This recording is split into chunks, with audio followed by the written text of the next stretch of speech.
swooping down upon the underworld to smash gangland comes the friend of the unfortunate, enemy of criminals. The mysterious, all-powerful character was a problem to the police. A crusader for law. In reality, Dan Garrett, a rookie patrolman, loved by everyone but suspected by none of being the Blue Beetle. As the Blue Beetle, he hides behind a strange mask and a suit of impenetrable blue chain armor, flexible as silk, but stronger than steel.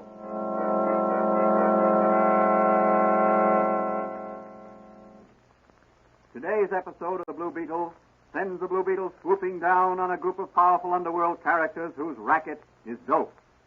Will he be able to ferret them out? Can he hope to cope with this mysterious ring of ruthless men single-handed? Can he discover their leader and bring him to justice? As our story opens, our hero, Dan Garrett, is visiting his friend and secret advisor, Dr. Franz, who operates a little apothecary shop in one of the great city's side streets. He is restlessly pacing the floor in Dr. Franz's living room. Look, Doc, why does there have to be so much red tape in police work? Well, Danny, every organization has to have rules and regulations. That makes for efficiency. Yes, but the criminals and the crooks we're set to catch aren't bound up in rules and regulations. You know, I like police work, but I also crave action. You seem to get plenty of it as the Blue Beetle. I worry about you, Danny. The terrible risks you take. These crooks and gangsters are vicious, cold-blooded killers. They'd have no mercy on you if they caught you. I can take care of myself. Besides, that suit of blue chain armor you made me and that mask are a great protection. I hope they never catch you without it, or ever discover who the Blue Beetle really is. I'm afraid it would mean the end of patrolman Dan Garrett. Well, after all, Doc, you're the only one who knows. Even Mannigan is always saying what he'd do if he caught the Blue Beetle.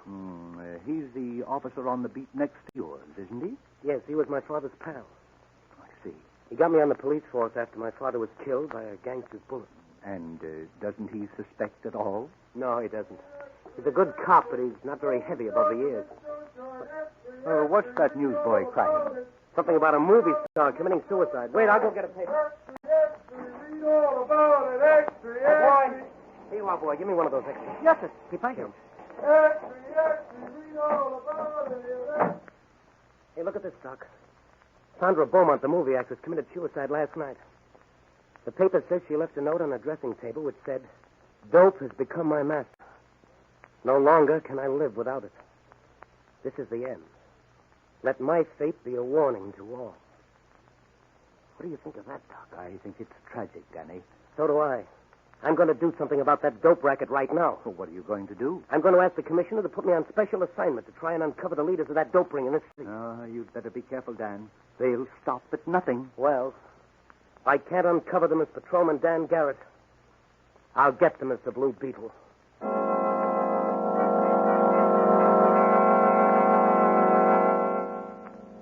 As our next scene opens, Patrolman Dan Garrett, Mike Mannigan, and Charlie Storm, ace reporter of the York City Sun, are standing on the corner watching a hotel suspected of being the dope ring's headquarters.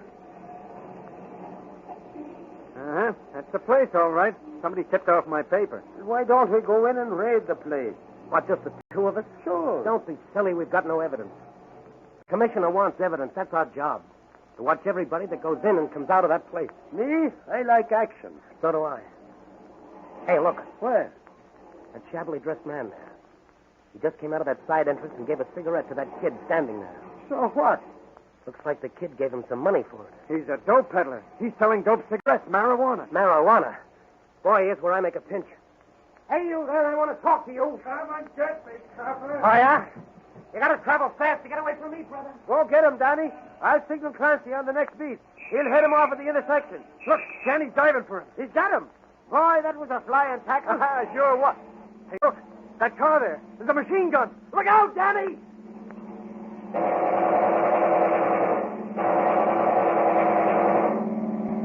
I'm going to take a shot with my revolver as they pass. Yeah. Duck down behind those ash cans, Johnny. I'm already shot. Missed him, Bagari. Did you get the license number of that car she passed? Yep. CB83725. It's probably a stolen car. Hey, what about Dan and the dope peddler? Those murderers get him? Looks like it. They're both stretched out in the street. You phone for the ambulance while I have a look. Okay. I'll phone my paper at the same time. Boy, what a story. Come on now, come on. here. Break it up. Break it up there. Give him there. Here, let's have a look at him. Huh. Oh, they sure got this guy. He looks like a sieve. Sure, and he'll never sell no more dope cigarettes to kids. He's dead. Yeah, he's dead. Look at the blood, will you? Yeah, look at This it. guy here looks like he's dead, too. Danny, it's Mannigan. How are you doing, Danny? What happened? Where's the dope peddler? He's dead. You tackled him, and some trigger men in a car machine gunned you both. Oh, I remember now. I saw the car coming. Are you bad hurt? I don't know. I can't feel much. I'm numb all over. Well, here's the ambulance. You'll get a swell ride to the hospital, Danny, and maybe a citation from the commissioner for bravery in action.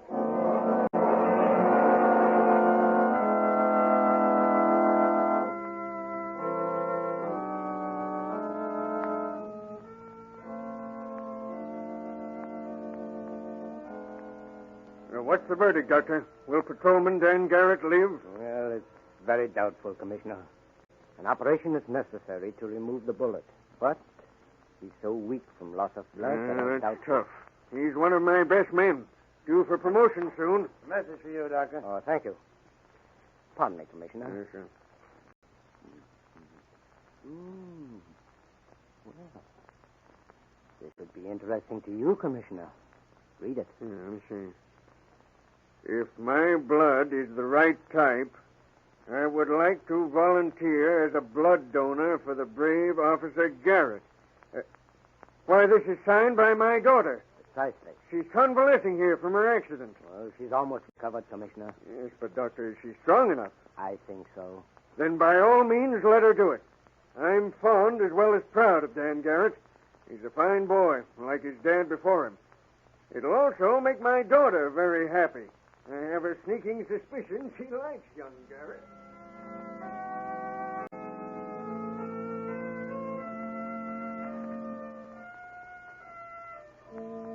The commissioner daughter Mary's blood proved to be the right type, and the transfusion was performed. Later, Danny was operated upon and a machine gun bullet removed from his abdomen. For days, he hovered between life and death. Then one night, when all was quiet, a strange man slipped by the nurse and stood beside Dan's bed. Dan Garrett. Who is it? Who's calling Dan Garrett? It is I, Dr. Franz, your friend. I've got something for you. Hello, Doc. Now, listen, Danny.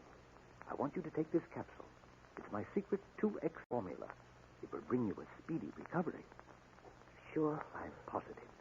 My formula will save your life, restore you to health in 24 hours. It will also give you greater vitality, keener eyesight, almost superhuman mentality, and it will give you abnormal strength. You will be a tough hombre when you get out there. Well, give it to me. I've got to get out of here. There's important work to be done, and I've got to do it.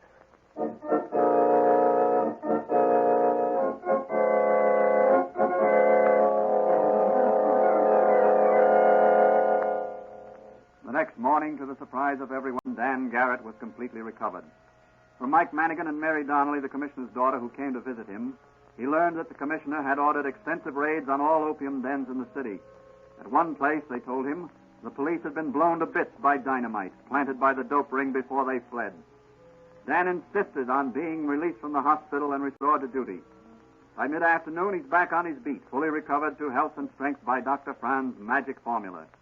That night, he visits the little apothecary shop of Dr. Franz.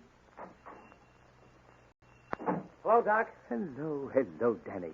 Well, my 2X formula worked, didn't it? It sure did. Hey, have a look at this. A bullet, huh? Yeah, that came out of me. Well, let's have a look at it under the microscope. Wait till I close up shop.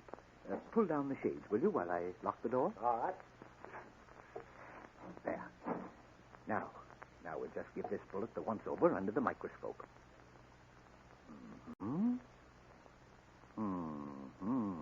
Very interesting. Very interesting indeed. What is it, Doc? Have you got something? I think so. This bullet was fired from a show-show. A show-show? What's that? Why, that's what the soldiers in the last World War called a certain type of French machine gun, because they couldn't pronounce the real name. Boy, that ought to be easy to trace. There can't be many of those in this town. Got any ideas? Well, there's a French novelist by the name of Philip Radin who collects interesting firearms as a hobby. He might know something about this gun.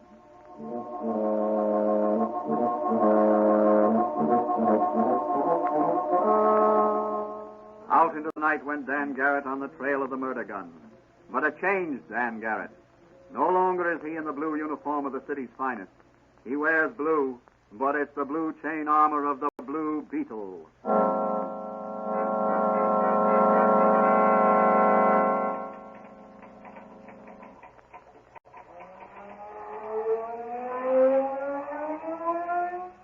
The Blue Beetle! Drop that gun, Raiden. I've got you covered. It's no use, Raiden. Your bullet can't pierce this chain armor I'm wearing. I'm sorry to be so rough, Raiden, but I wanted that gun of yours. Now pick yourself up. That's better. I see you recognize my little calling card. The sound of my magic ray machine and the little beetle always signifies the presence of the Blue Beetle. You frightened me, monsieur. I fired from nervousness. I had no desire to injure the Blue Beetle. I see. Oui, monsieur. What is it you desire? I understand you have an interesting collection of firearms. Oh, I make the hobby of collecting unusual firearms, monsieur. Do you own a show automatic machine gun? Oui, monsieur. You have the only one in the city, I believe. Oh, perhaps, monsieur. I do not know. I'd like to see it. Certainly, monsieur. Right this way. And no funny business. Monsieur, I am not in the mood for what you call these funny business. Good. Now, here you are, monsieur. This is the gun cabinet. The show, she is... Monsieur, she is gone. Gone? Oui, monsieur. Always, she is here in this place. Come on, Raiden. Your pretended surprise sounds phony to me. I Cut it said out, to you Frenchy. Maybe you're on the level, then again, maybe you're not. I'll just dust this door for fingerprints and take a photograph. Now, you stand over there and don't make any false moves. Now, let me see. A little here. Some more here. Several fingerprints. Some of them yours, of course. Bring that floor lamp over here while I photograph these. Now, hold it steady. That's right. Now, that's got it. Oh, you find something? Maybe yes and maybe no. Now, you get this straight, Raiden. If you want to finish that novel or whatever you were typing when I came in, just forget you ever saw the Blue Beetle. Oh, I assure you, monsieur, I have no wish Good. to be... If you're on the level, you're safe. If you're not, well, the next time you meet the Blue Beetle, it'll be just too bad.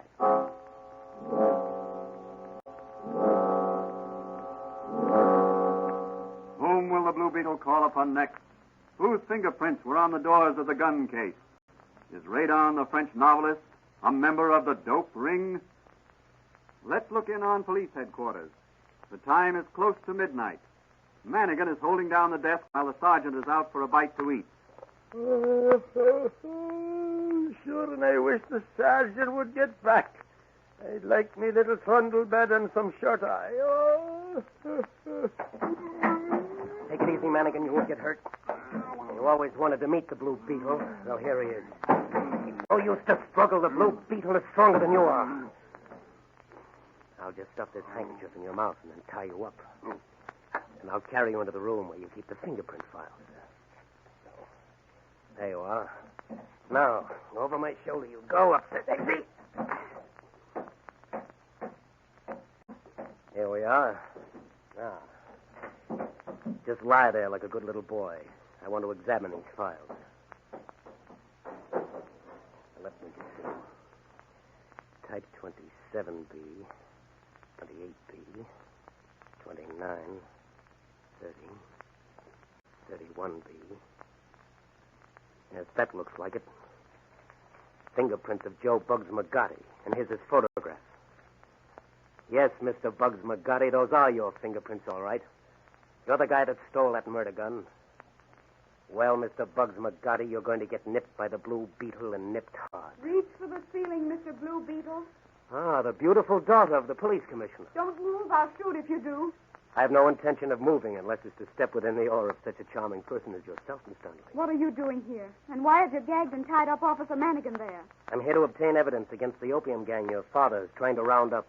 I tied up Officer Manigan there to prevent his interfering. Why didn't you enlist his aid? After all, he's working on this case. The Blue Beetle works alone. But how do I know you're working for rather than against my father? Well, if my charming captor will lower that toy revolver, which she's holding in an none-too-steady hand, the Blue Beetle will tell her something to gladden her father's heart. Very well. But don't try any tricks. Not a trick, my dear young lady. Now listen. I promise you that before daylight, your father will have the opium gang under lock and key, together with enough evidence to convict them. How do I know you'll keep your promise? Let this seal my promise. Oh. Good night, my sweet. I'd like to linger after that kiss, but the Blue Beetle has a duty to perform. Take me with you, Blue Beetle. Let me stand by your side when you... He's gone. Maybe to die alone. No, I can't let him. I must help him. I must.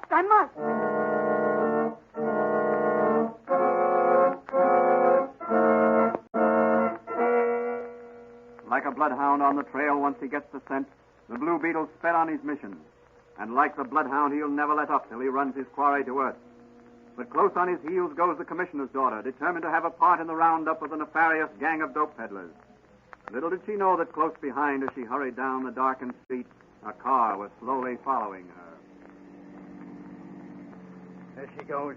That's the commissioner's girl. Let's nab her now. Oh, wait till she passes that street light. Now, out you go. Make it snappy and keep it quiet. Okay, boss. Excuse me, lady. What? Who are you? Grab her. Come Oh, on. let me go. I got her. Come on. Okay, here's the car. I'll stick this gag in her mouth. There. Now open the door. We got her, boss. All right, shove it in. The commissioner will pay a big dough to get his darling daughter back alive.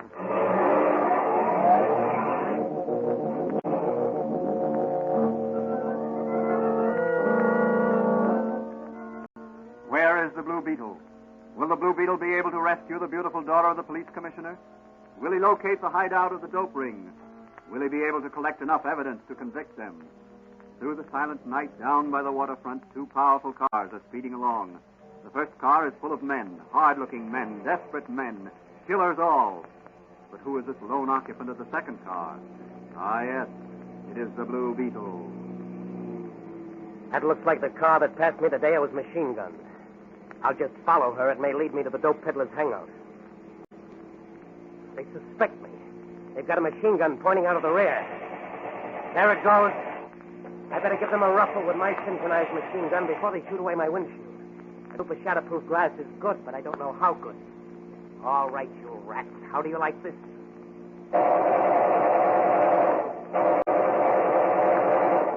I must have got that driver. Their car's zigzagging. Oh, now they're speeding up. Well, here we go again.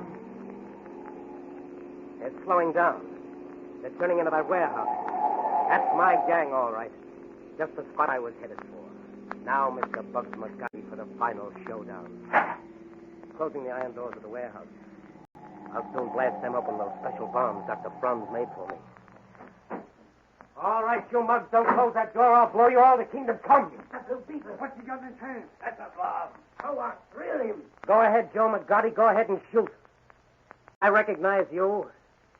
Your bullets can't hurt the Blue Beetle. What did I tell you? Now it's my turn. Here goes your door. And I'm coming right in and mop up. Here I come. You better drop your guns or I'll let you have another bomb. Yeah. This is, boss. Put her in front of us. Right as a shield. Okay, wise guy, Blue Beetle. Toss your little bomb and blow the police commissioner's daughter to kingdom come along with us. They've got Mary Donnelly. Stop bluffing, McGotti. You can't fool me. She's not the commissioner's daughter. She's one of your mob, and she goes with you. I'll give you 3 seconds to drop your guns. 1, 2. Okay, Blue Beetle. You win. Now release the commissioner's daughter. And get those hands up. Double cross us. That's more like it. Now, Miss Donnelly, here's some handcuffs. Slip them on those gangsters and bring me their guns. All right. That's better. Now, Miss Donnelly, you keep those men covered while I have a look around. That's a nice collection of dope you've got in these cans here. Here comes the law. Wait until the DA gets through with you. There'll be a few less criminals in this world. Blue Beetle, you saved my life. These men were holding me for ransom. My father will reward you handsomely. The Blue Beetle seeks no reward, Miss Donnelly. He seeks only justice. Justice for the underdog and safety for the citizens of this great city. Hey, you take this gun and keep those mugs covered. The police will be here any minute. I have no desire to meet them. But who are you? Please tell me. I can only tell you this. I'm the man who kissed you twice in one night. Oh. My respects to your father, Miss Donnelly. Tell him the Blue Beetle will always be at his service and running down criminals of all kinds.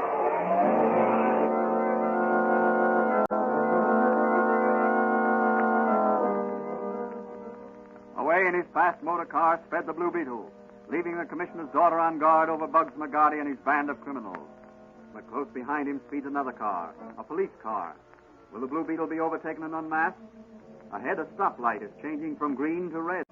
Will the Blue Beetle defy the traffic regulations to avoid discovery, or will he obey the rules of safe driving?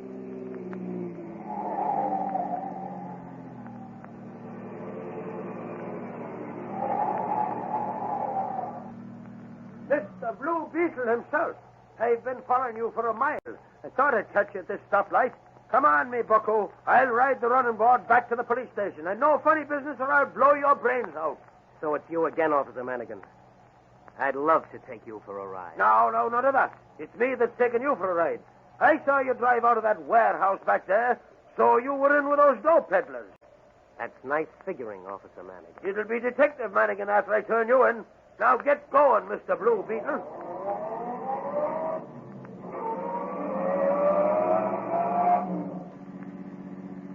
It's too bad, Manigan, that we have to take such a lonely, winding road along the waterfront. Listen, Mr. Blue Beetle. The slightest move and you'll be Mr. Dead Beetle. Oh, yeah? Listen, you're interfering with my work, Patrolman Manigan. So there you go. Right off the running board into the river. Have a nice swim for yourself until you cool off. Good night, Detective Manigan.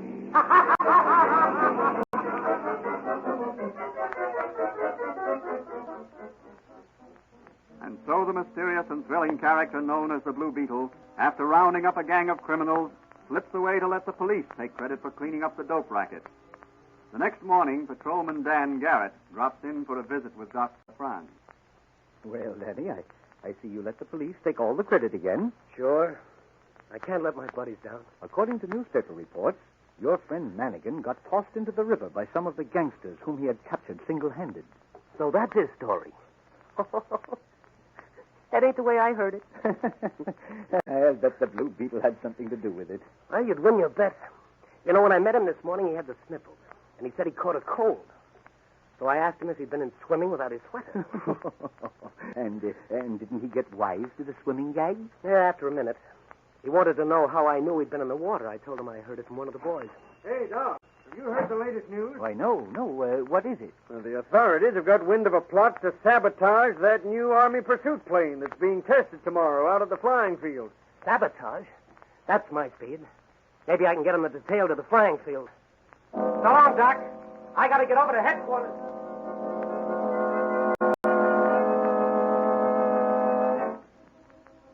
Though some nation is envious of Uncle Sam's superiority in the manufacture of aircraft, what will happen at the airfield? Will the Blue Beetle be able to uncover this plot in time? Will he be able to run the criminals to earth? Those are all questions which will be answered in the next edition of the Blue Beetle.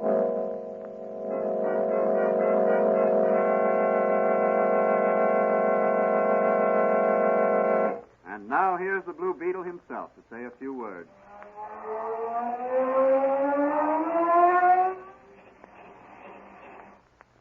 Folks, the story you've just heard should teach you the value of never giving up. Sometimes things are pretty tough. But don't ever be discouraged. Whether it's a business task or a school chore, the men and women of today and the men and women of tomorrow should stick to their jobs. You will always find a way out. Something will always turn up. Or a friend will lend a helping hand, like Dr. Franz in my case. So just keep trying.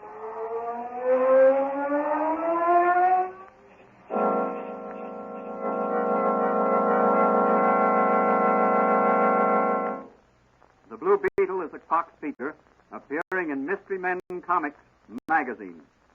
The Blue Beetle is on the air twice a week on this same station. Consult the broadcast schedule in your local newspapers, and don't forget to listen in.